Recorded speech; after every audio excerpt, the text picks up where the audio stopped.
conocieron? ¿Cómo fue?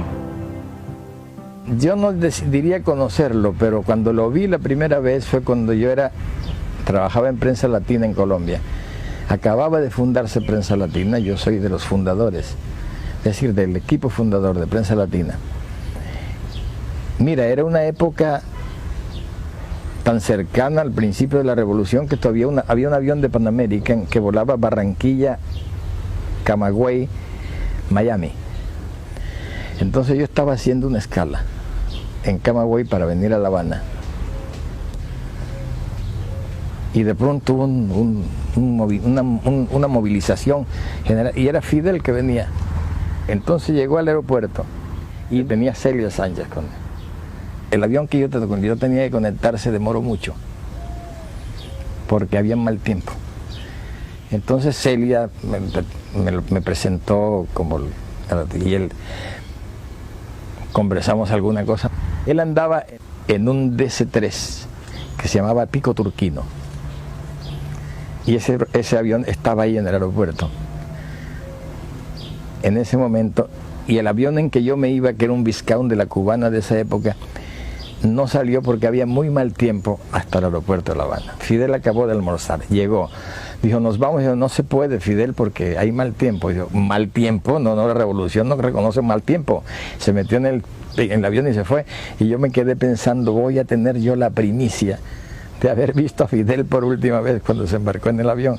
Nada, llegamos esa noche a La Habana y ya estaba el Pico Turquino ahí. Fidel no lo detiene nada de esas cosas. Bueno, esa fue la primera vez que lo vi. Después, yo dejé mucho tiempo de venir a La Habana. Yo dejé 12 años sin venir a La Habana después de que salí de Prensa Latina.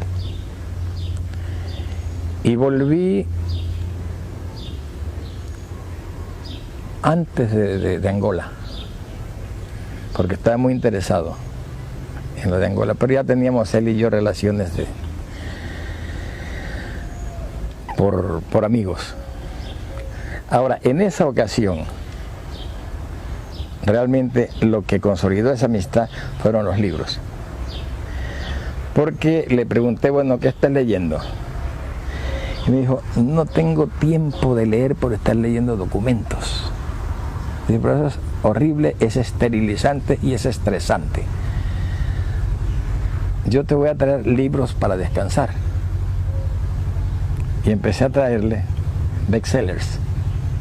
Él no traía bestsellers porque todo el mundo piensa que como es Fidel Castro dan libros sumamente importantes, que generalmente son sumamente aburridos. Entonces recuerdo que el primero que le traje fue el Drácula de Stoker, el original. Estaba en unas maniobras militares no era en Pinar del Río, no recuerdo dónde. Estuvo trabajando todo el día. Le di el libro como a las 11 de la noche. Y al día siguiente llegó a las maniobras sin dormir un minuto. Me dijo, no me ha dejado dormir el maldito libro que me trajiste. Y así le traje El año de la peste de Daniel Defoe, le traje el día de los trífidos. Libros de muy buena literatura, pero distraídos, entretenidos, es decir, que al mismo tiempo que enseñan, divierten. De ahí fue cuando se estableció la complicidad. Y descubrí que es tan buen lector que yo, antes de publicar un libro, le traigo los originales. Porque él leyó los originales de La crónica de una muerte anunciada. No, primero que todo, El relato de un náufrago.